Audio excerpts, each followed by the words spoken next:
Hey freaks, Kyle here. We have a big announcement to make.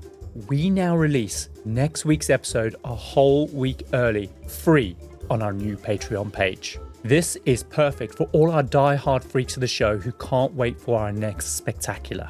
So come one, come all, and become a certified freak by joining us over on Patreon. Now, let's go on with today's show. What's really interesting is that the process of landing the ship is actually extremely dangerous, because while the ship is in the air, it builds up a lot of static electricity, meaning that anyone on the ground that touches one of the mooring ropes before it has a chance to physically make contact with the ground, you would be electrocuted. Really? Wow.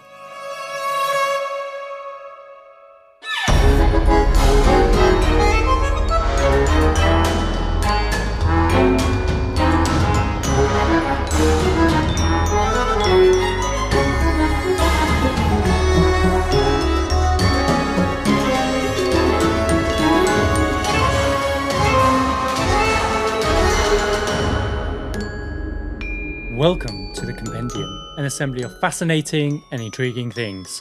We're a weekly variety podcast where each week I tell Adam Cox all about a topic I think he'll find both fascinating and intriguing. We dive into stories pulled from the darker corners of true crime, the annals of your old unread history books, and the who's who of extraordinary people. We give you just enough information to stand your ground at any social gathering. I'm, of course, your ringmaster this week, Kyle Reese. And I'm your sideshow freak for this episode, Adam Cox. Is this new? Who's changed the script here? Well, I thought we would kind of like feed more into the circus theme. After all, that's the theme of our show, right? I Carnival, guess. Victorian, whimsical, 1950s. 1950s and Victorian. Well, I mean, there's an overlap, right? It's we have artistic license. Shut up. You don't know me. Fine, I'm the freak for this week, yeah. On today's episode of the Compendium, we are diving into an assembly of fiery descents and infamous airships. Fiery descents. Ooh, well, burning, obviously, but I'm not quite sure what. We are, of course, Adam, talking about the Hindenburg Disaster, one of the most historically significant aircraft crashes of all time, and certainly one of the most famous. So, Adam, what do you know of the Hindenburg Disaster? That's the giant blimp, right? Well, I mean, technically, it ain't a blimp. It ain't a blimp?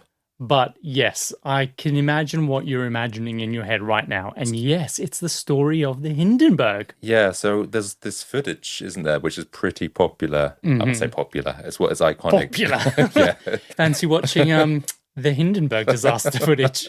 Yes. I thought you'd never ask. Coming to Netflix.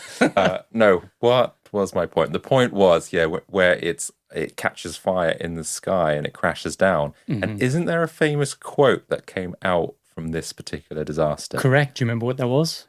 Oh, the humanity. Well remembered. I wasn't sure whether or not you would have a sense of this event, really, in history. Yeah, I know stuff.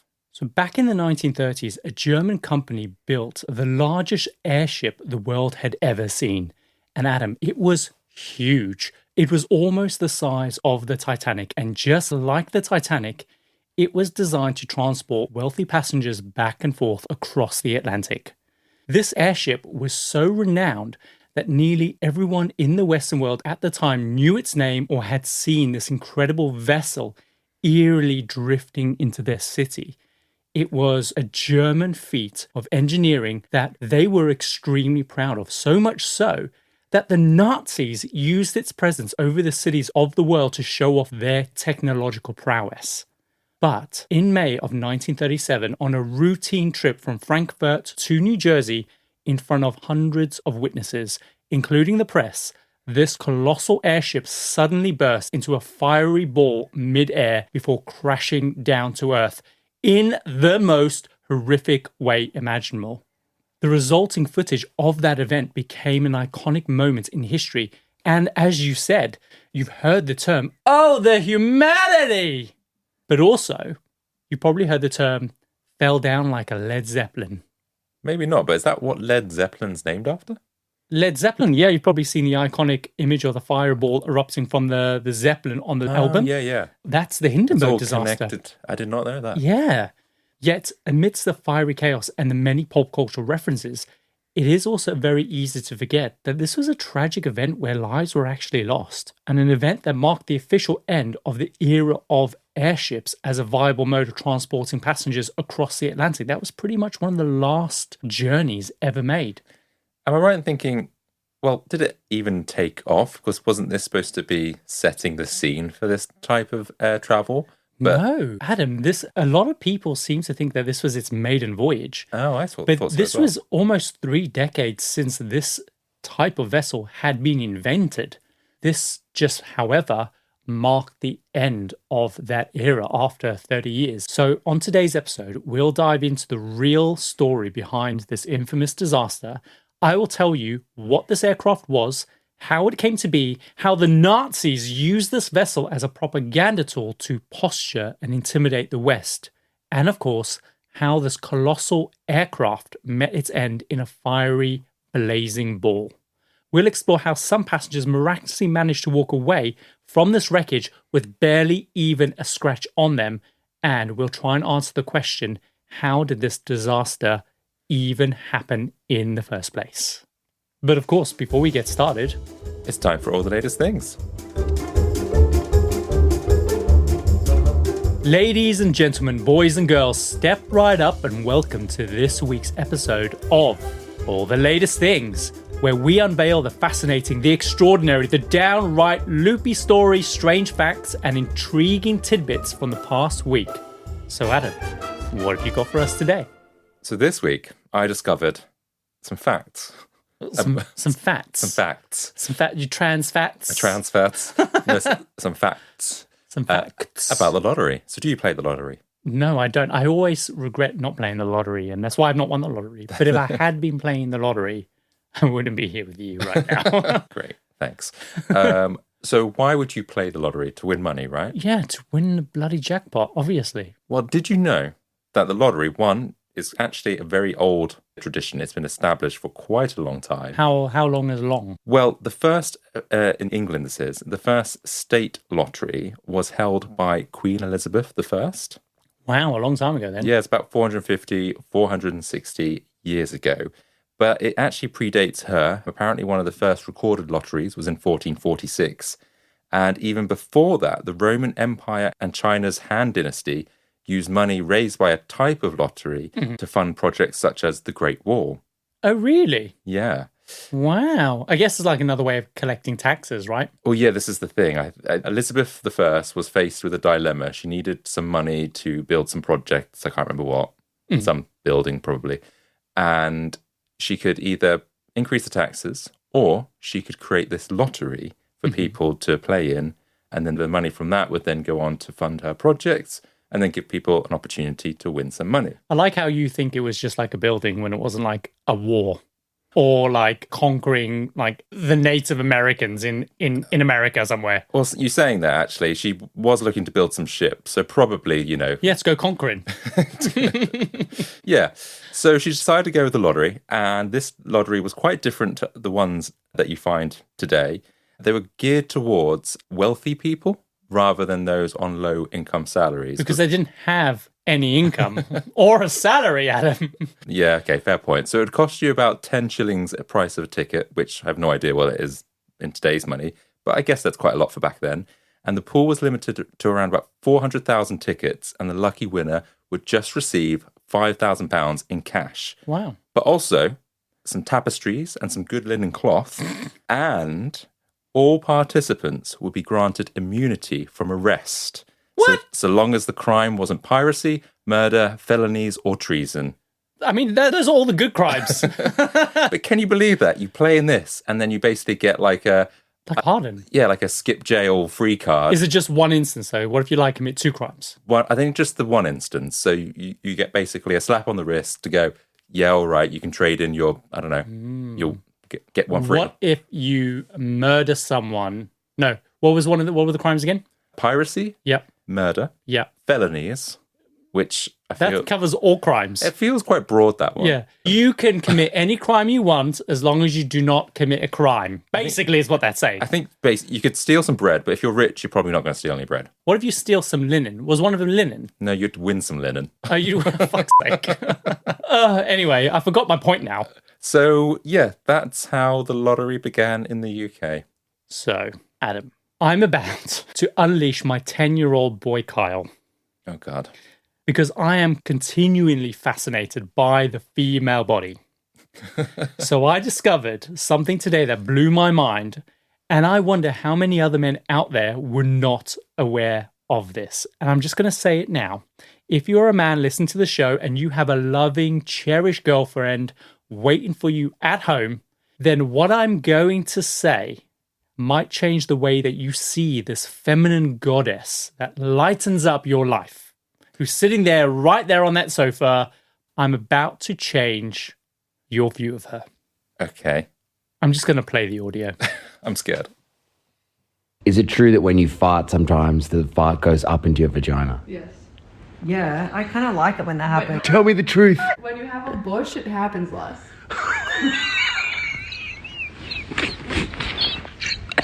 Stop. It feels nice? Yeah, it feels real nice. I don't know why it feels nice, but it feels really nice. Sometimes it happens and it'll just ride up.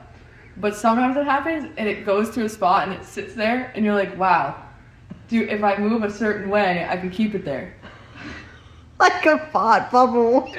In your vagina? And then can you fart if you get it out? Does it make a sound? No. No, it just mostly just... Yeah. Right. Do you ever fart up into your dick? No. Ooh, I'll tell you when it happens and it feels really good. Okay. When you're in the bathtub and you Oh, have this huge fart Okay. and you're sitting so that all the air comes up the front. Yeah, So it's yeah, like, in the bath, if you like have a big fart, and Yeah. multiple bubbles, and the pressure goes all the way up. So even though it's not stuck necessarily in your vagina lips, it's still going in front of your clit. So it's like vibrating your vagina. Yeah. Aha. Do you know what? I've got this weird recollection that I might have known about this, but I didn't How? realize. Who told you this? Your sister? No, but I feel like I may have learned about this before. But what I didn't know is the fact that it feels good. And then if you do it in a bathtub, It's even better. Rubs against your clit, whatever that is. What the hell, man? Why are women keeping these secrets away from men? well, maybe they just want to keep something to themselves. Mate, no. And I didn't believe this video when I saw it. So this morning, I reached out to the Patreons Oh no. and I asked them to send a voice message. In the short amount of time, we got 2 people responding. Okay, that's not bad. This is what Lizzie said. Couldn't agree more. It does happen. I don't really give it that much thought, to be honest. But yeah, it's Why? when I'm like laying down, like she said, in a bathtub or watching TV or something, because obviously it gets trapped between your cheeks, doesn't it? So it's got nowhere else to go. So it just goes through the front. But it doesn't happen that much to me, to be honest. Liar! Despite being vegan and emo the beans. Yeah, beans will do that. Well, the more you eat, the more you toot. Damn. But the way it was just so like nonchalant, like, oh yeah, it happens Yeah. all the time. Yeah, why don't they share that with us? Who are women talking to about these things? I guess, I don't know. If you don't know to ask, are they going to tell? I guess not, but I just like boys talk about this stuff all the time together. Yeah. All the time. Who are women talking to? They need to get these things off of their chest. So who was the other listener? Well, okay. So this listener clearly wanted to Stay anonymous. stay anonymous. So I get the impression that she disguised her voice Okay. because the name doesn't match up with the voice. Right. This is from one of our Patreons called Fenella Bella Anglo-Saxon. Right. What kind of accent do you reckon she has with that kind of name? Well, it's got to be a posh name, right? It's gotta be well posh. Made in Chelsea. Nope. Here she is. Well, sometimes it can just creep out, but nothing like what they're saying. That's all she left. So she's a Scouser with a posh name like Fenella Bella Anglo-Saxon. Wow. But So, yeah. anyway, she's kind of denying it. Like, it happens, but it's not quite how they're saying. Oh, okay. So I need to know, as he said, tell me the truth. I need to know. Guys, you need to send more messages in. there's a link in the show notes where you can send us a text message. We need to know what the facts are. Wow. I don't know what to say. We want to kind of like freak out your boyfriends, you know. I just imagine a few guys now that are listening, just like looking at their girlfriends really like with one eye like half closed, going, "What are you hiding from me? Yeah. What else are you hiding? What's going on? What's in there?" But yeah, that's all my latest things for this week. So Adam, many of us are likely familiar with the Hindenburg disaster in some capacity, but very few of us, including myself, know much about what the Hindenburg was, how it went down on that day back in May 1937, and how many lives were actually lost in this disaster. And I think the best place to start is to first explain what the Hindenburg actually was. Because you said earlier on it was like a blimp, right? Yeah, a giant balloon with some kind of gas. Exactly. Now, that's a great starting point for us. All right. So the best way to start is by imagining a giant blimp. And while it looked like a blimp, the Hindenburg was technically an airship colloquially known as the Zeppelin throughout the 1930s. And what sets an airship apart from a blimp is that a blimp is just one big inflatable balloon which maintains its shape based on the pressure of the lifting gas that's inside. When you deflate it, it literally collapses down to a flat structure.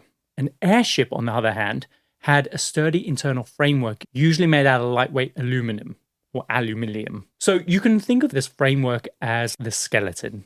Even when there's no lifting gas in it, it would still resemble an airship. So also, unlike a blimp, an airship is designed to carry passengers, a lot of crew, and also contain everything that passengers would want during a 5-day trip across the Atlantic. This framework also allowed for multiple rooms and deck cabins to be fitted on the inside of the airship, which wouldn't be possible in a blimp. In the inside? So Exactly. Is it not like underneath it? It's in the framework. So that little thing that you see sticking out, Yeah. that's just the control deck where the captain sits. Oh, so he needs to see. Yeah. Yes. It's not where the passengers are. And I call it an airship, but colloquially around the world, these were known as zeppelins. And this was because a German-owned company called Zeppelin had dominated the steerable airship industry for more than 3 decades up to this point. Right. But basically the term Zeppelin had just become like the generic noun for airships when really it was just kind of like the brand name. It's kind of like how Americans call tissues Kleenexes or how British people call vacuums Hoovers. Got you. It's the branding. Exactly. Or like how all thumbs are fingers, but not all fingers are thumbs. That kind of thing. Yeah, a bit different, but okay. It's the same principle. So there were a lot of airships with different names at the time, but Zeppelins was kind of the brand name that everyone knew. So everyone just called them Zeppelins, essentially. So the company was called Zeppelin because the person who invented the airship was a guy called Count Ferdinand von Zeppelin. His full name, however, is Ferdinand Adolf Heinrich August Gruff von Zeppelin. Yeah, I would remember that. What do you think of my German accent? You didn't even compliment that. It wasn't so bad that it drew me out of what you were saying. Good. Thank you. So when I was researching the history of airships, I discovered that people have been like experimenting with the concept of using balloons for air travel as early as the 1700s. So it's been around quite a long time. However, while balloons could travel like by riding air currents, they lacked the ability for controlled directional flight. So if you want to go across the Atlantic and this is pushing you like north, then tough you go into the Arctic, essentially. So you can't rely on these ships to get you where you want to go? Not really. Not unless it's for pleasure. Really? Where you might have like a little bit of steering capabilities by pulling the ropes. But if the wind is blowing heavily in one direction, you're not going to go against that. You need something to propel you forward. Yeah. And what it needed was an engine. But engines weren't really available back then. And when they were finally introduced, of course, they were just too heavy and underpowered to be fitted to a balloon for transportation. But by the late 1800s, and after retiring from the military, Ferdinand von Zeppelin, he became obsessed with the idea of using balloons for air travel after being inspired by how they were being used during the American Civil War. And as well as that, the world had seen some major advancements in various technologies like engines and also the discovery of aluminum or aluminium. So von Zeppelin began exploring the possibility of making airships viable for travel. So Ferdinand von Zeppelin's key innovation was the development of an airship design featuring an internal aluminum frame. And this framework provided the essential structural integrity, enabling the airship to kind of withstand air pressures while still remaining lightweight enough to float. So additionally, it allowed for a more elongated aerodynamic design, which could then accommodate various internal compartments like passenger cabins, cargo holds, and additional fuel storage, all on the inside of this balloon. As we mentioned earlier on, the only external component was that control car, which served as the command center where the captain would steer and propel the ship forward. Everything was on the inside. So how many passengers could it carry? Well, it depended on what facilities were built into this particular airship. This particular airship that von Zeppelin was building isn't the Hindenburg, right? So the early ones could carry very few, but eventually when we get to the Hindenburg, it could carry like over 100 passengers. So quite a large number. Yeah. But yeah, that really surprised me because when you look at pictures of a Zeppelin, you see that little kind of small undercarriage sticking out from the structure. And I always just assumed that was the cabins, but in actuality, that's just where the captain sits. I just thought because the airship was just so massive, their perspective just made that cabin look quite small because the top of the balloon was just so big. The rest of it was so big. I didn't think they would travel for like days. I thought it would be just a short trip, so therefore you wouldn't need to stay overnight. These would be routinely like 3.5 day kind of journeys across the Atlantic. They would even go as far as Brazil. Wow. That's a long time in the air. Huge amount of time, but a few issues are going to arise when you have a long haul journey, which a lot of people potentially think puts this craft at high risk of exploding. And we did like a 15-hour airplane journey, and I remember my calves like blew up. I mean, they have obviously cabins and dining rooms, so they're free to walk around and stuff. So it's not the same. Not quite the same, but still, I reckon that must do some weird stuff to your body for 3.5 days. What, being up in the air? I think so. The air pressure. Nah, it doesn't. I don't get the sense that it flies very high anyway. Oh, yeah, okay, fair point. Because otherwise you'd lose oxygen and everything. Exactly. So actually that brings us nicely to the fuel that it was using. For propulsion, and kind of these airships would use fuel like diesel or petrol just to kind of like propel it forward with those little propellers, just like tick, tick, tick, tick, tick, tick, tick, tick, tick, tick, and would travel forward. But for lift, unlike hot air balloons that used essentially hot air, Zeppelins would be filled with like a lifting gas like helium. And the way that this would work is that on the inside of the framework, there would be 16 smaller balloonets, and each one would be filled individually with helium. And this would give them more control over the buoyancy of the ship. This was also safer because it meant that if one of those balloons ever got damaged, of course, there's 15 other of these smaller balloons on the inside that would help keep the ship up. So it's not going to be a massive catastrophe. It's not going to go crashing down if one of them bursts. Yeah, I feel like foreshadowing. There's no foreshadowing here. Oh, okay. So eventually, von Zeppelin's invention was ready. And in 1900, he launched his first airship. So the question is, why airships over aeroplanes? Were aeroplanes even invented at this point? Ah, exactly. So the Wright brothers would only invent their first aeroplane in 1903. So this is 1901. But also, the technology was still very new even when they were finally invented. So they were a long way off catching up. But even around 1920s, there were still a lot of drawbacks that made aeroplanes just ineffective for mass transportation of people over long distances compared to Zeppelins, right? So, for example, they could travel much further distances without requiring refueling compared to obviously early aeroplanes. But also early aeroplanes, they were limited by their inability to transport a lot of people in one go. Zeppelins also had huge cargo holding capabilities, and therefore they were useful for commercial freighting as well. So they could take you, all your shit, loads of other additional kind of cargo with them across to the United States for fairly cheap because, of course, it's not using that much fuel. They just need a little bit of fuel to dart them forward, and then they've got the lifting gas, essentially. Yeah, I didn't realize they were used for industrial or commercial use, all that kind of carrying stuff. For a long time, they certainly were, yeah. Also, Zeppelins didn't require long runways like planes do, right? They could literally take off and land vertically from almost anywhere. They were also more comfortable, offering obviously a smoother ride compared to early airplanes, which often suffered from turbulence. So it just made sense. But again, additionally, Zeppelins consumed less fuel. All you needed, like I said earlier on, was just a small amount of fuel for maneuvering, since obviously all the heavy lifting was done by the gas, unlike an airplane. So when Zeppelin's invention was released to the world, they were extremely useful for transporting people and cargo.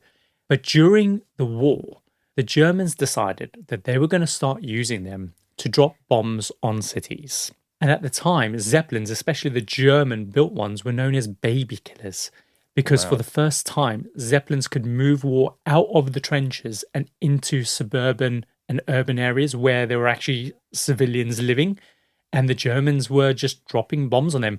But the thing is, though, the big downside to using a Zeppelin is that, of course, they're huge and they're also really slow. So you can see them coming from a mile off. Yeah, so hang on. Did they actually use these in World War One to drop bombs on civilians? Yeah, they did. Because I always thought it was just done in the trenches. I had no idea. It was the first time they could migrate from the trenches, really. Yeah. And then that was my next point. To get away, I feel like you could probably shoot that down quite easily. That's it. So they were kind of ineffective. They were scary and they were looming, and they took everyone by surprise when they first started using them for that. But then people were like, well, we'll just shoot it down, right? Yeah, I'll be here in 20 minutes. Yeah, but should we have a cup of tea? Yep. Get the guns. So following the war, Zeppelins eventually went back to transporting goods and people. But by then, Germany wasn't the only country now making and using them. And this made Germany pretty pissed off because they felt that they had kind of like invented it. They felt like they owned the rights to their technology. So they were determined to now try and dominate the industry. So Germans decided that they were going to set out to build the biggest, most luxurious, most impressive airship they possibly could. So starting in the late 1920s, they drew up some plans, and in 1931, they started building, and it would take a total of 129 different designs before they settled on the one that they wanted to build. And eventually, in 1936, they unveiled to the world's biggest aircraft ever built. This was called the Luftschiffe Zeppelin 129. That sounded like a whole sentence. It was. That was just one word. It literally just one word. So Luftschiff is basically German for airship. The 129 is obviously the 129th design of this ship. And the Hindenburg was its name, given after the president of Germany between 1925 and 1935. Okay. And they just decided to call it Hindenburg for short. That's right. Yeah. Cool. Good. So it was 245 meters long. So it was about 20 meters smaller than the Titanic, which is crazy. It's still massive. Yeah, imagine seeing that in the sky. That would look huge. Yeah, so for scale, just imagine the length of 5 Olympic-sized swimming pools laid end to end. That's how big we're talking. People always say this, and I have no idea how big an Olympic swimming pool is. I guess if you ask a South African, they know, because there's pools everywhere, right? Yeah, but an Olympic-sized pool? Yeah. Okay. Every town would have a swimming pool for you to go swimming in, and it's always an Olympic-sized swimming pool. Okay, so you're going to have to use a measurement that I'm going to know. How many double-decker buses? Oh my God, I don't know. Okay. How many football pitches? Probably 5. Okay, fine. So at its highest point, it was 40 meters tall, the equivalent of like 15 stories. So it was also the height of the Titanic as well, because if you remember, I think the Titanic was like 11 stories, 12 stories. And on the inside, at the bottom of this framework, completely concealed from view, were all the compartments in the rooms which could accommodate 70 passengers and 60 crew members. So well over 100 people. And that's like bedrooms, right? Places to sleep and like bathrooms. I mean, the cabins were small and there were shared bathrooms because, of course, it needed to be as light as possible. The image of the Zeppelin against what a Boeing 747 is, so your average plane that you'd go to Europe, you can kind of get the sort of sense of it now because it's probably like 3 of them. So maybe not with the bit at the very end, the wings and stuff like that. But if you think of the main part of the aircraft, then yeah, probably 3, maybe 4 that you could squeeze into this on top of each other. Just massive, isn't it? Yeah, that's absolutely massive. That would have looked intimidating for sure. And this thing was, especially considering how low it would normally fly, and it would just drift silently over your city. But like I said, the passengers were all located across 2 decks. They would have been Deck A and Deck B, and passengers would actually board on the airship on the lower B deck, since of course this was lower to the ground.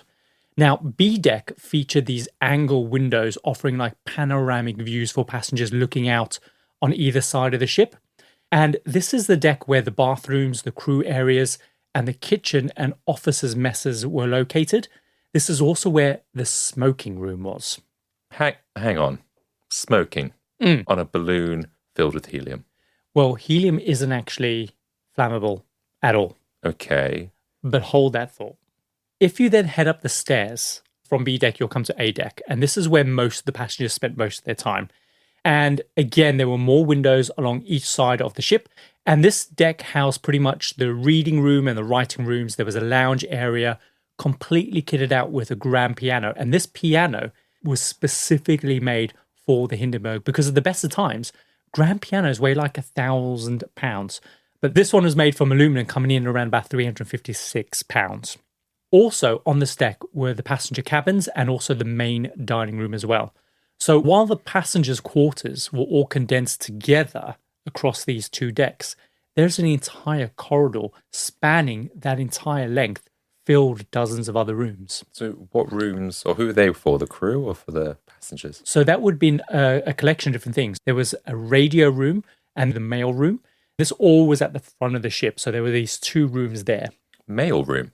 Yeah. Where are they getting post from in the It sky? might be for like telegrams, just like the Titanic okay. had the Marconi device in their mail room. Got you. I thought actual postal mail, and I thought, this feels unnecessary. Just drop this post off. No, it was like the telegram and radio signaling room, etc. So below this area where the mail room was also the control car. And this is, of course, that cabin that you see sticking out below the kind of big giant silver blimpy thing. Essentially, the command center is where you'll find the rudder wheel, which controlled the ship's left and right movements. And of course, the elevator wheel as well, which controlled the pitch to keep the ship as level as possible for kind of passenger comfort. So adjacent to this car were, of course, more officer quarters.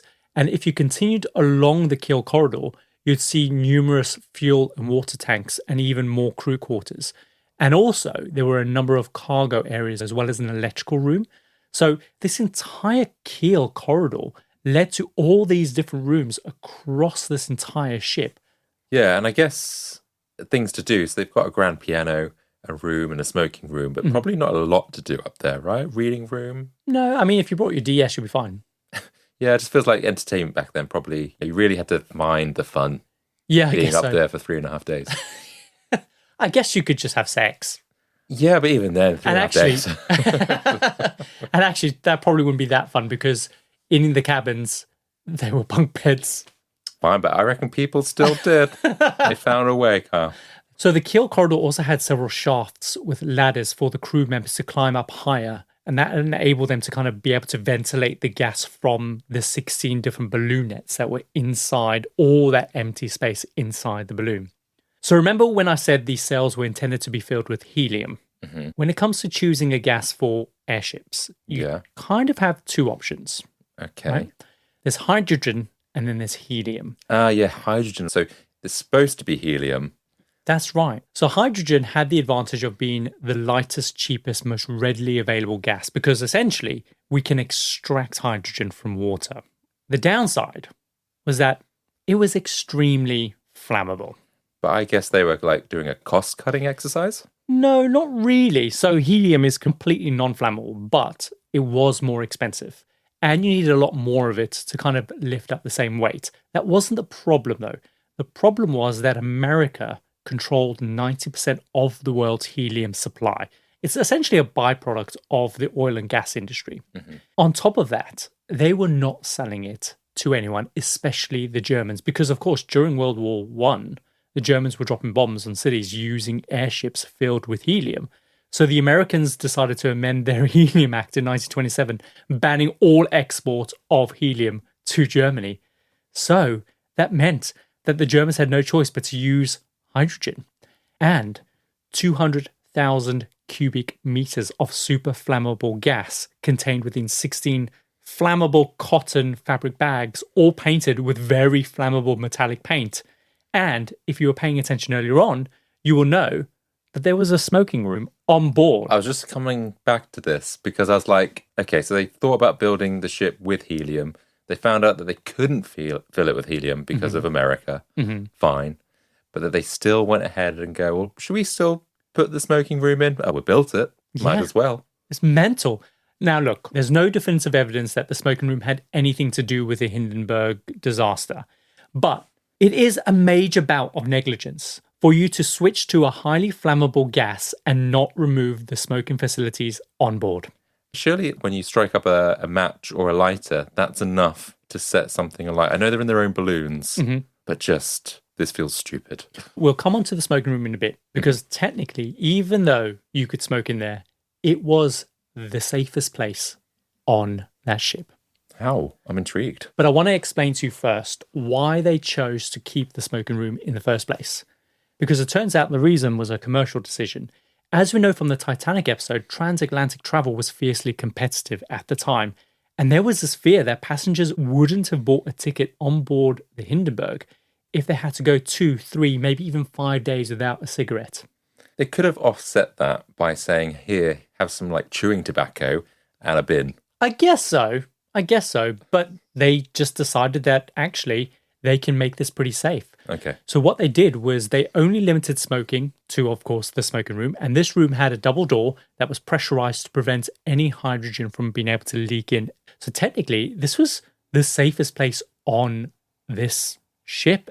The room was also monitored by security at all times, ensuring that nobody left with a cigarette or a cigar. And the only lighters or matches on board were in that smoking room controlled by the bartenders. Right, okay. We know for a fact that this smoking room had nothing to do with the disaster at all. But still, huge bout of negligence when you think about it. Yeah, and I feel like if they were negligent on that, what else were What they else were negligent? they negligent on? Well, we'll get to that point. Okay. So when the Hindenburg went into service, one of its longest trips would be from Frankfurt to Rio de Janeiro in Brazil. This would typically take 3.5 days. The most popular route was, of course, cross the Atlantic from Frankfurt to New Jersey. And this took pretty much 2.5 days. And this was pioneering for its time because it was a lot faster than traveling by ship, which, as we know on the Titanic episode, that would take typically 5 days. They also didn't really need that much fuel either. Like once the hydrogen was in these balloon nets, it could stay up in the air for as long as it needed. They just needed enough engine power to propel it forward, which they stored along that keel corridor on the bottom of the ship. So inflating the Hindenburg is straightforward. First, you would start by anchoring the ship down, and then they'd fill each of the 16 balloons with hydrogen. And then once it's filled, they could then de-anchor the ship, and then it would just kind of rise off of the ground. So it's pretty straightforward. When they wanted to land, the process was to release a bunch of gas into the atmosphere from the balloon net valves. This would then cause the ship to sink down low enough for the crew to then tether the ship to the mooring posts, and then from there they'll be able to crank down the ropes, just pulling it closer and closer to the ground. And then like a little UFO, the little doors below B deck would then open up, allowing passengers to then disembark and then embark. Would allowing air out make the sound of a whoopee cushion? Or Depends, right? I was just thinking we're going down and all you can hear is... I wonder if it like also buzzed like a Yeah. whoopee cushion or a balloon. You're a child. You said that you were going back to your 10-year self. So am I. For all the latest things. So when the Hindenburg began its life as a commercial transatlantic passenger vessel in 1936, it quickly became a status symbol for the Nazi propaganda effort, who realized that the ship could actually be used as a way to boast to the world how advanced German engineering and their industrial capabilities had become. And this was really successful because this ship, Adam, it is just huge. You saw the comparison shots between the Boeing 747 and the size of the ship. It would just silently kind of appear over your city out of nowhere, casting these huge shadows onto street level. And just based on its sheer size, it was just really intimidating to see. But also, it adorned the Nazi insignia on its tail flaps as well. This was a Nazi vessel. And people were happy going on there from... Well, I mean, they hadn't committed their atrocities at this point. The war hadn't yet started. Oh, okay, fine. But still, people, they were still doing some shady stuff. Even when Germany wasn't in wartime, the Nazi insignia is pretty nefarious. But didn't they get that somewhere in China? It's like a sign for peace. It's not, I don't know if it's peace. Yes, I think you're right. Yeah, they've taken something they've bastardized and they made it rank. Because I remember when we went to Hong Kong, we went to the Big Buddha there. They had that sign. Yeah, they had reversed. loads of swastikas everywhere. I wonder if they were facing the other way, though, weren't they? They were facing the other way, so Right. it was mirrored. And obviously, they came up with this. But sign weren't we first. just on the wrong side of the fence? Because if you get onto the other side of the fence, of course there's going to be the mirror version of it. No, I think it was definitely not. Yeah, it was definitely a different Supposed to way be the around. other way around. Yeah. Okay, interesting. And the thing is, though, Germany and the Nazis, they saw the ship as a symbol of the country's promise to restore Germany back to its former glory days after their humiliation that they received following World War One. Because, of course, the Treaty of Versailles was signed, and that just kind of pushed Germany into kind of the state of depression for decades, essentially, up until kind of like the 30s. That's the reason why Hitler came to power, is because so many young Germans were just disillusioned by the fact that they were being oppressed by the rest of the world because of obviously what happened during World War One. They were like, we're sick of this. How much longer do we need to keep paying? And that allowed people like Hitler to then rise to power because he promised to put an end to all of that. Obviously, it's way more complicated than that. But Hitler essentially was using this as that symbol to kind of show the world that Germany's back, bitches. Yeah, but didn't really pay off. No, it didn't. It got pretty dark pretty quickly Yeah. in just a few more years. So by the time that the Hindenburg disaster happened, it had already completed 63 successful trips back and forth across the Atlantic, and it had built up this reputation as being the safest, fastest way to travel across the Atlantic. And on top of this, it was also one of the most luxurious ways to make this journey as well. The internal passenger cabins were kitted with like original artworks on the walls. There was a pianist on board to kind of entertain the guests each night. Passengers were also invited to put on their formal wear for dinner and just experience kind of like luxury fine dining from like some of the world's best chefs at the time. So this really was luxurious. And it was because of this novelty and speed that the price to go on the Hindenburg would have been double the price of travelling on the Queen Mary. It was like the equivalent of £10,000 today. But get there literally in half the time, and you wouldn't have to deal with seasickness at all. So was it just doing trips from Germany? If it was a German vessel, or would it be going from Germany to other places in the world? It would stop at loads of other cities as well. In fact, they made a point of, if they were travelling to, let's say, New Jersey, they would make a point of just travelling through as many cities as possible. Even if they weren't stopping there, they just wanted to fly over them just to show off. Right, okay. So on the evening of May the 3rd, 1937, the Hindenburg took off from Frankfurt with 97 people on board, heading off on her first trip to North America of the 1937 season. It would be her 63rd flight overall. So this wasn't her maiden journey, as a lot of people believed. And I guess 60-odd flights suggest that everything went fine and stuff like that? Exactly. So, I mean, because she had done so many flights, she had built up this reputation of being one of the safest ways of getting across the Atlantic. And I guess this is over a year, because 60 flights, if they're about a week long or whatever it might be. That's right. Well, remember that. So let's say a return journey is 2 flights. So it'd be 30 trips across the Atlantic and back, essentially. So spectators and press, they were all there to see her take off, not only because, of course, the Hindenburg was a fairly impressive ship to look at, but also because over that winter, she had received a bit of a makeover. And they'd added a whole bunch more cabins for more passengers. They'd given her kind of like a fresh lick of paint. They'd spruced up the interiors a bit, just kind of things like that, you know. But despite this, the first flight of the season, it was only half full, just 36 passengers and 61 crew members. And the itinerary was that she was scheduled to land in New Jersey on May the 6th, early on in the morning.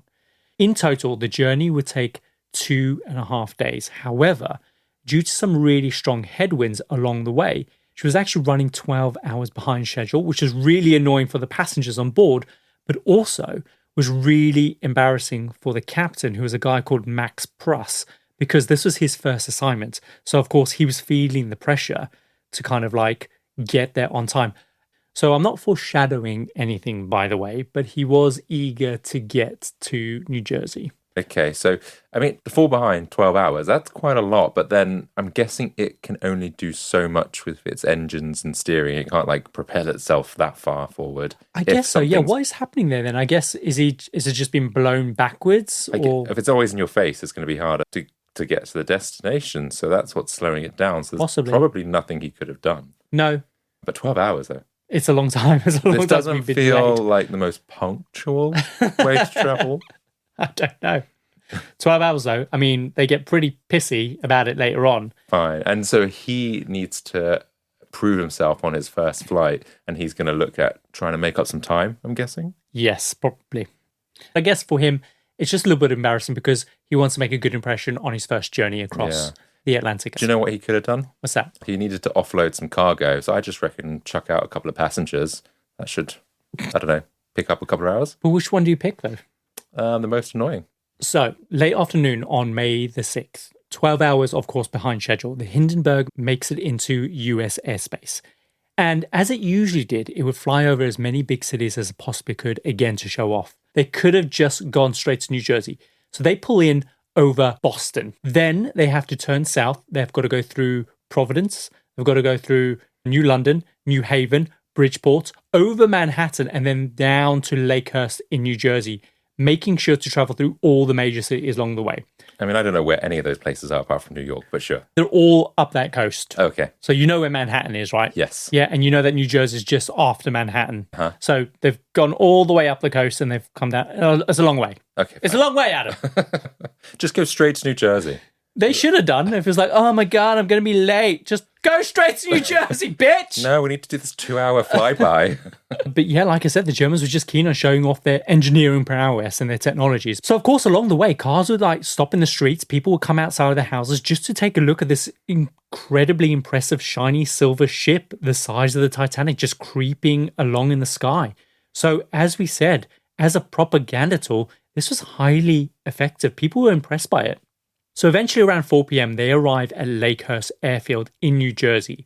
But another delay caused by stormy and windy conditions meant that landing was going to be difficult. So the best thing for them to do was to just wait things out at this point. So the captain decided that he would take the ship on a bit of a scenic kind of flight up and down the Jersey shore while they just waited for kind of the conditions to clear a bit. Of course, passengers are annoyed and frustrated. They expected to land early that morning, and now it was approaching 7 p.m.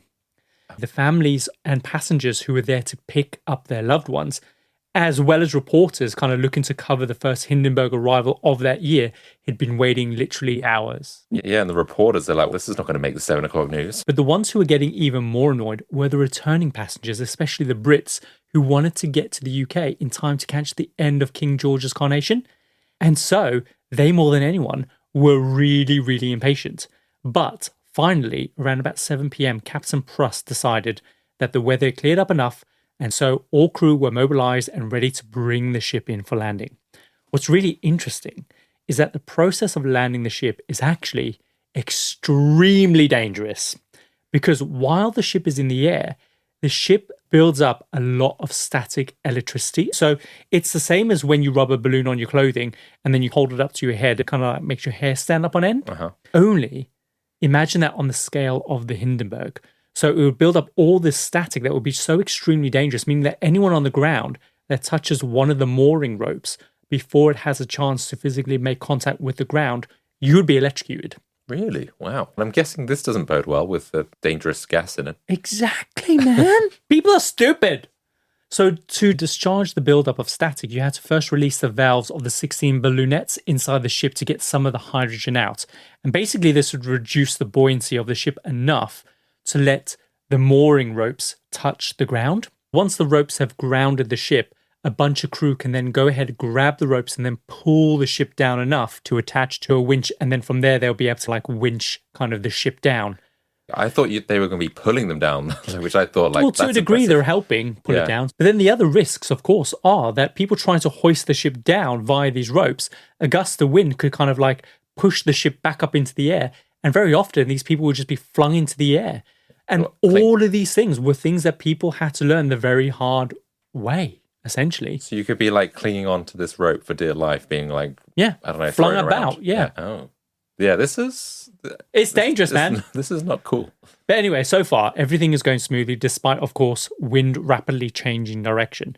Now, the shifting wind was also causing the ship to start rocking up and down, which would obviously, of course, be really uncomfortable for passengers on board. Also, the wind was making it difficult for the captain to keep the ship aligned with the mooring mast on the ground because it needed to come in for its landing facing a very specific direction. So in the command center, the captain was frantically adjusting the rudder wheel against the wind, so it's thought that this constant adjustment by the captain likely placed extra strain on the cabling that was connecting the ship to the rudder controls. Right, okay, so it's kind of quite tense and taut. And is that Could it snap, perhaps? Yeah, okay. Eventually, the ship was exactly where it needed to be, which was in the right direction, on an even keel, about 50 meters off the ground. Most of the passengers were watching out the windows, and all of the returning passengers and family members were looking up at the ships. The camera crews were getting ready for the right moment to press record because, of course, they'd been waiting around all day. So they didn't want to waste any more of their expensive film until the exact moment that the ship was coming in to land to press record. All of the ground crew were taking their positions under the ship, getting ready to pull it down. Then, to everyone's sudden shock, the back of the Hindenburg ignited out of nowhere, igniting ballonets 4 and 5 towards the back of the ship. Those are those internal balloons filled with hydrogen gas. Yeah. This caused a beam of fire to force its way through the central aluminum frame called the axle corridor that ran along the center of the ship, firing a huge beam of fiery gas right through the front of the ship, exploding out of the front. So imagine like a flamethrower with fire exploding through the barrel of the gun. That is essentially what happened. Mm-hmm. So within literal seconds, the fire expanded through to each ballonet one by one, engulfing the entire ship and turning it into a giant fireball in front of everyone that was watching from down below. And this entire thing was caught on audio and film by journalist Herbert Morrison and his cameraman Charlie. Can't imagine this must have been like one of the biggest disasters people would have ever seen, to see this and for it to be captured like that. That's the thing. Here's a secret. This wasn't the first time this had happened. This was the first time this had been caught on film. Oh, really? So they knew that there was a risk that this could happen to the balloon if they put hydrogen it happened in it. A bunch of times before. This particular airship or other ones? Other airships, just like this, had met the same fate. No way. I did not know that. Mm-hmm. But all of this happened so quickly and took everyone by such a surprise that even in Herbert's voice, you can sense just how shocking all of this was. You can hear the horror in his voice. And this footage is where we get that famous line, "Oh, the humanity." Yeah. Do you want to see that footage? Yeah, why not? It's starting to rain again. The rain had cracked up a little bit. The back motors of the ship are just holding it just enough to keep it from... It bursts into flames. Get it started. It's fighting, and it's crashing. It's crashing terrible. Oh, my. Get out of the way, please. It's bursting into flames, and it's falling on the mooring mast and all the folks between it. This is terrible. This is one of the worst catastrophes in the world. Oh, it's like 400 or 500 feet into the sky, and it's a terrific crash, ladies and gentlemen. The smoke and the flames now, and the frame is crashing to the ground, not quite to the mooring mast. All the humanity and all the passengers screaming around it. I can't talk to people. There's friends around there. I can't talk, ladies and gentlemen. Honest, it's just laying there, massive smoking wreckage. And everybody can't hardly breathe and talk and screaming. Lady, I'm sorry. Honestly, I can hardly breathe. I'm going to step inside while I cannot see it. Charlie, that's terrible. Listen, folks, I'm going to have to stop for a minute because I've lost the voice. This is the worst thing I've ever witnessed. He is absolutely... He's devastated. Like, you know the line, and people joke about it to a point, but when you hear his voice, he is... in shock. His voice is trembling, and you see the flames. It looks fine at one point. It's flying in, and then maybe the camera cut, and then all of a sudden it's turned on because it just ignites. So you don't see that transition. But the flames are huge. He's saying 500 feet in the air? Yeah. And then just all of a sudden it just collapses, almost like... It just burns like tinder, like a match. Yeah. Yeah. And then the flames just die down quite a bit. So it's over within a minute. Yeah. Isn't it just mental? Yeah. And do you see what I mean when I say the shock in his voice and the emotion? One moment he's talking about the weather and the conditions, and then suddenly he starts describing the flames and the carnage that starts ensuing around him. And what I implored is that in spite of what is happening, he manages to still describe pretty well what is going on around him, in spite of the fact that obviously he's having some very human emotions. Yeah, he's very emotional. When you think of like a news reporter now, I don't know if they would be quite as... Would they still be able to continue on reporting in spite of the emotion? That's what's impressive. There is a myth though, that he got fired for his supposedly unprofessional reporting on this, which of course was just not true. I personally think that he just did an incredible job in that moment.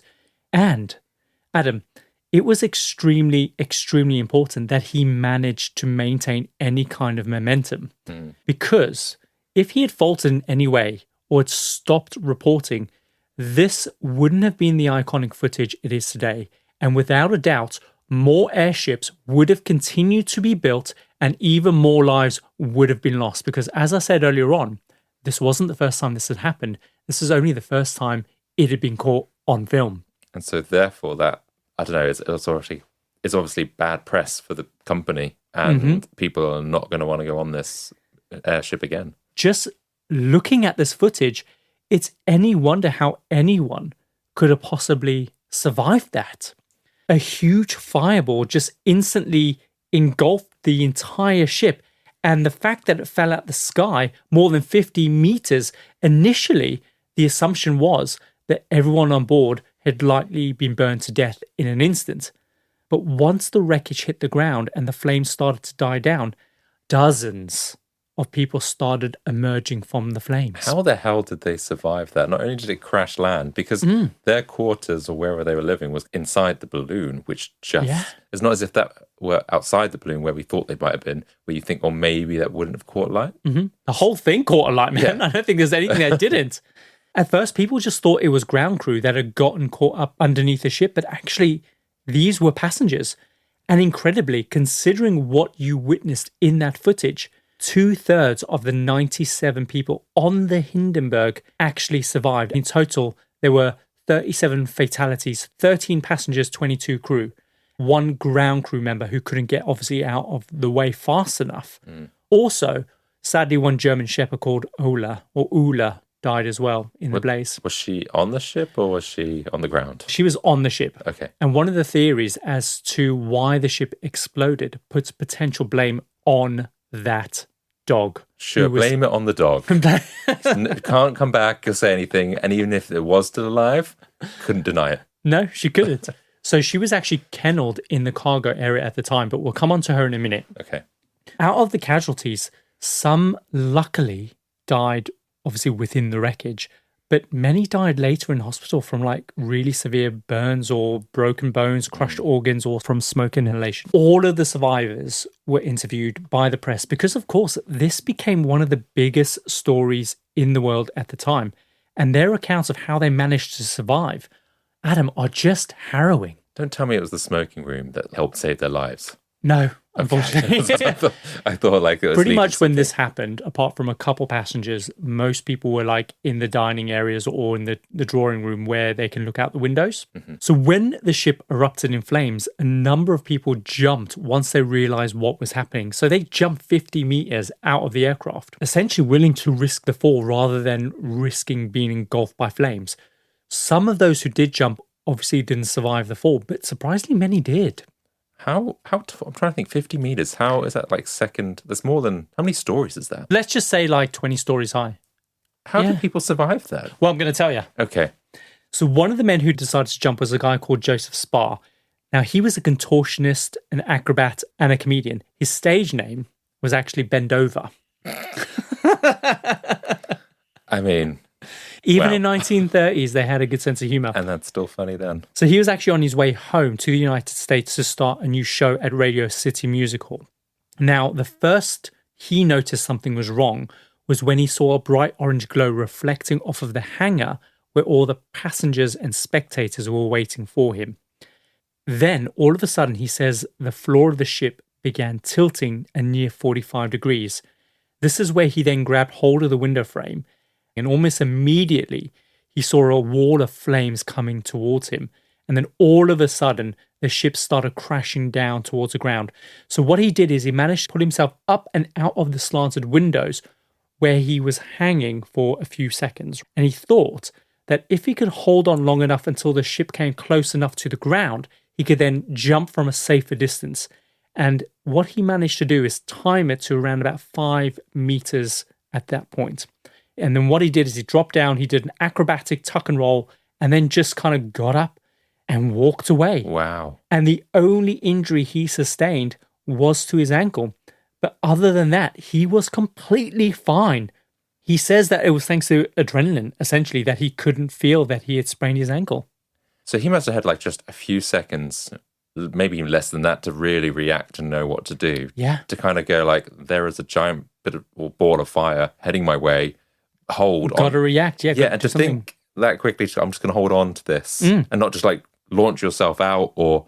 Yeah, that's impressive. Smart, right? And did other people that survive follow suit with this? Because that's a big drop. And that's where I feel like you just couldn't survive that. There's quite a variety of different ways that people decided to jump out and from what height they decide to let go. But it feels like the longer you waited or the later you jumped out, the more likely you were to survive, essentially. Tragically, it was actually his dog, Ula, that was killed in the blaze because, of course, she was stuck in her kennel in the cargo, which is really sad.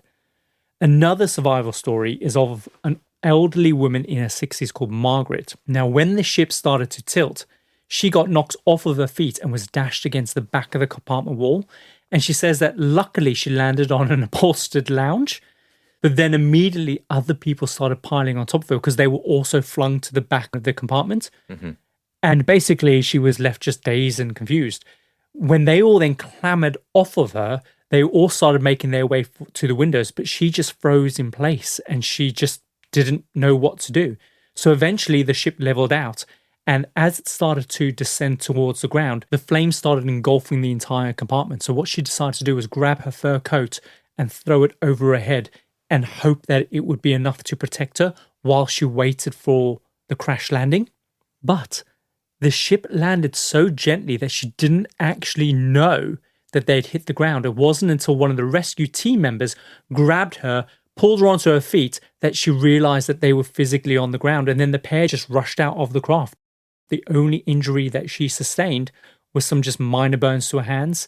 Other than that, she was completely fine. She survived this huge fireball and a 50-meter crash and just walked away, and she's 60. That feels like there's hope for everyone when you hear that kind of story.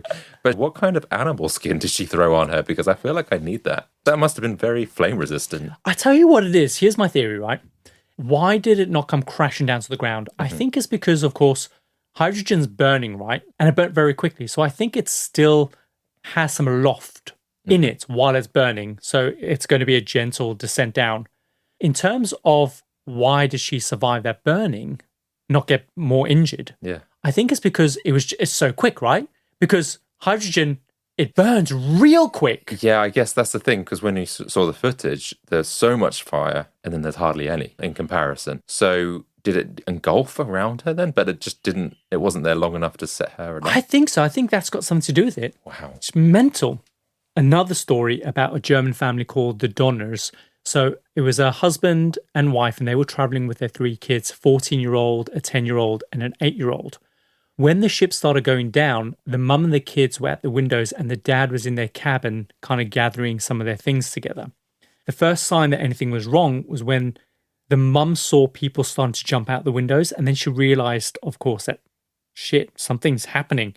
So instinctively, she grabs 2 of her sons, 8 and 10, and one by one, she just shoves them out the window. Well, I think there's something else here, Bob. There was something else at play there. Is this because I didn't clean my room?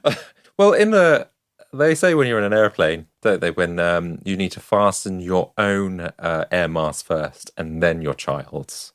I don't think you can throw your kid out the window if you fastened your own seatbelt. In fact, the whole purpose of this is to get out of the airplane. Well, yeah, she was... Strap in, guys. You're in for a burning time. Yeah, she's just like thinking of them first. And as she should do. Yeah. I would like, screw me. I want to help like my loved one. Yeah, and someone calls out to her, this plane isn't crashing. I was like, oh, sorry. Oops. Sorry, Billy. See you at home. It's like, oh, someone kill me. And Billy's just laying on the floor, all broken boned. It's like, I've done it again. Anyway, this is a real serious story, Adam. So she chucked her 2 sons out the window, and then she was just screaming at her 14-year-old daughter to do the same, but the girl just freaked out and she again just froze in place. Now, her mother tried to lift her up, but she just couldn't manage it. She was just too big. So she decides to jump out herself, the mum does, right? Holding onto the window to show her daughter, like, it's safe. Come on, follow me. It's safer than staying inside. Yeah. Exactly. So sadly, the daughter, she doesn't jump in time. Eventually, rescuers, they do pull her out of the wreckage alive, but she is one of those passengers that ends up dying in hospital. Oh. And tragically, her father doesn't make it either.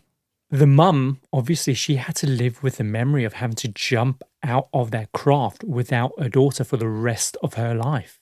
But what's incredible is that 8-year-old son of hers that she chucked out of the bloody window, he ends up living and being one of the last survivors of the crash. He died in the year 2020. Wow. Isn't that mental? Yeah. So, of course, this event just became one of the biggest stories in the world, and everyone wanted to know how it was even possible for a ship like this to just burst into flames. The truth is that even after 80 years, we are still not sure. Of course, the most obvious thing to blame was that smoking room, but it turns out that that was actually the safest, most fireproof place on that ship. And according to those who studied the footage, it's clear that the fire started towards the back of the ship, nowhere near that smoking room anyway. So some popular theories include terrorism, actually. So this stems from mounting anti-Nazi sentiments at the time. And people believed that someone had sabotaged the ship, possibly planting a bomb on board or firing a shot at it from the ground. And this theory was hugely popular amongst Germans and Nazis themselves, including, obviously, Captain Max Pruss. Now, for the Germans, this made sense to them because, of course, the world had been suppressing Germany since the end of World War I, right? For Captain Max Pruss, the terrorism theory deflected any wrongdoing on his part, that he could have potentially done something to cause a fire.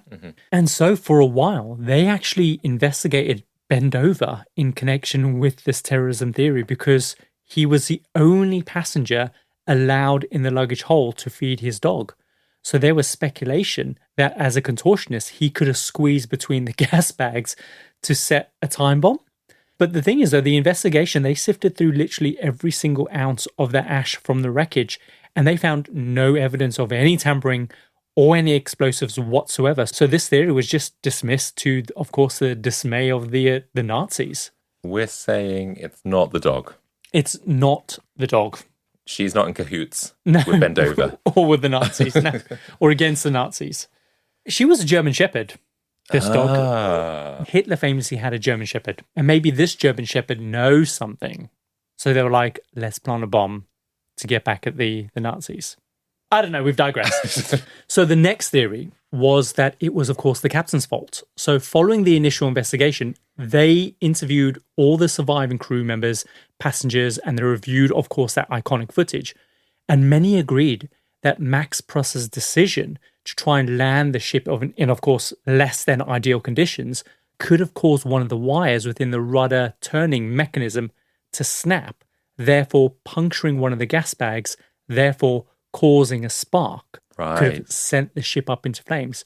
And of course, this theory was backed by the Zeppelin company themselves only because they wanted to deflect any blame from the ship's design. Yeah. So everyone's just blaming each other. Blame the right? driver or pilot. I don't know.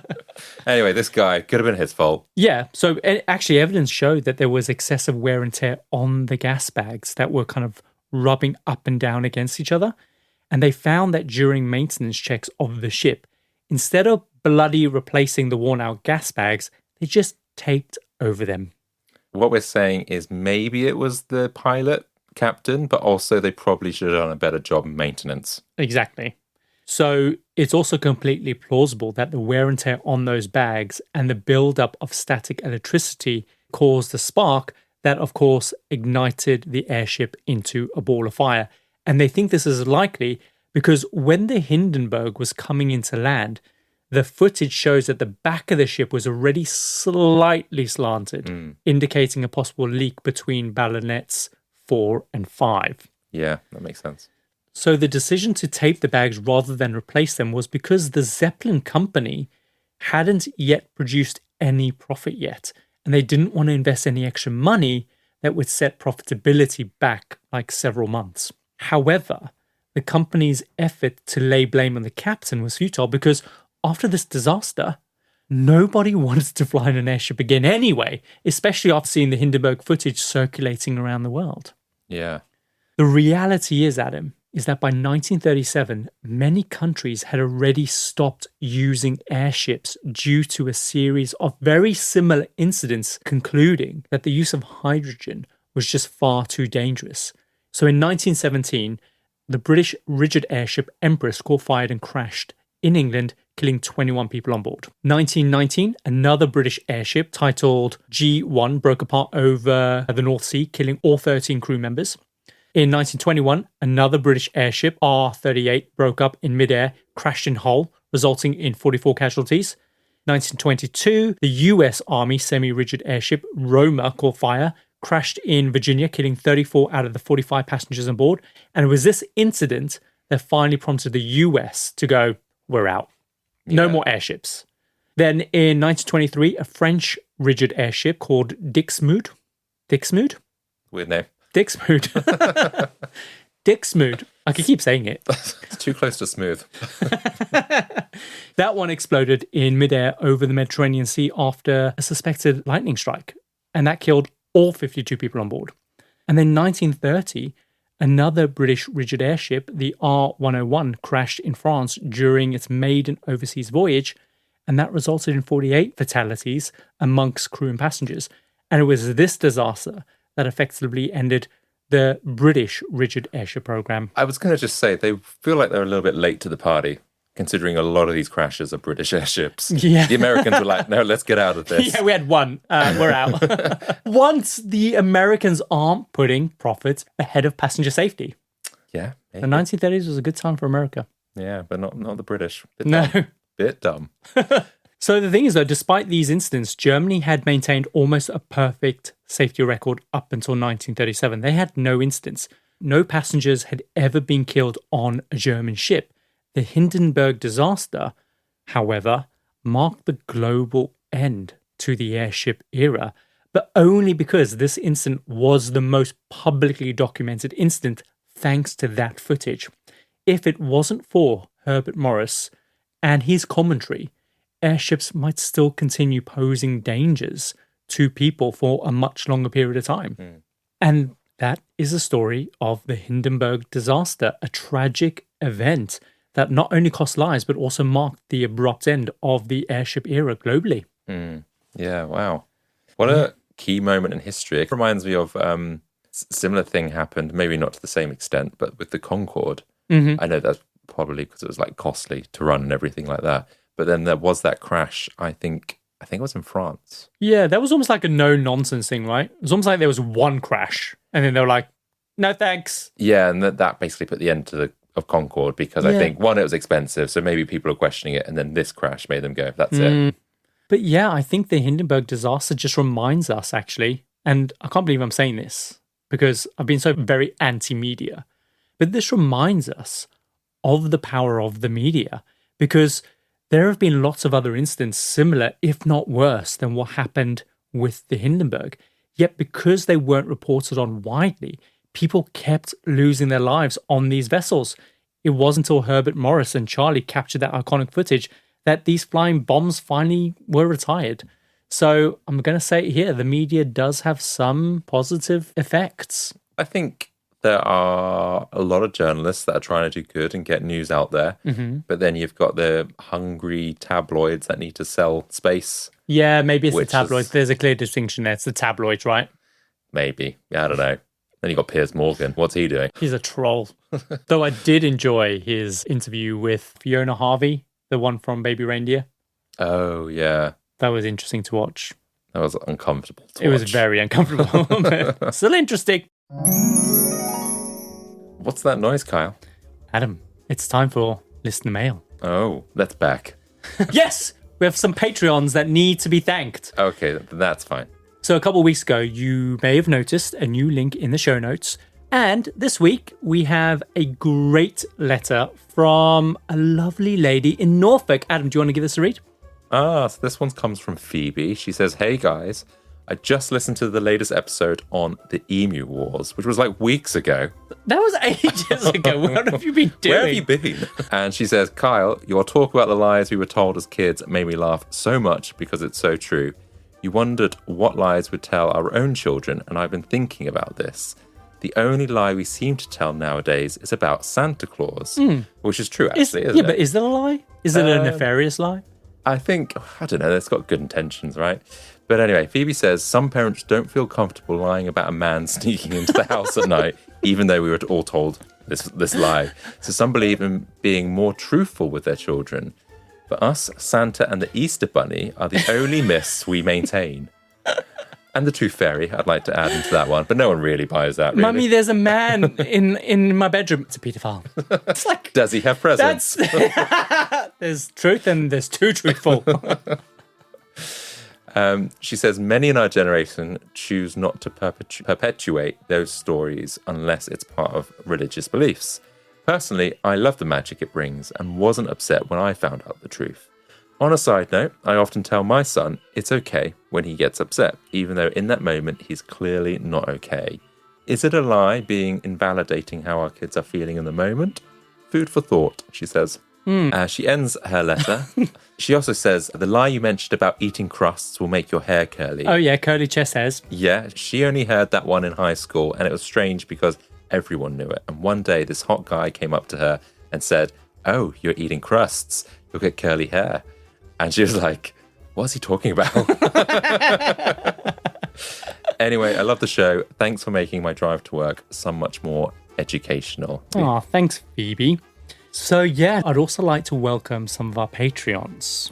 So it's been a week since we officially launched our Patreon, and we have a few freaks that we'd like to welcome to the circus. So I'm really excited because you guys have just been so lovely and so supportive, and it just means the world to us. It's really validating to hear from you guys.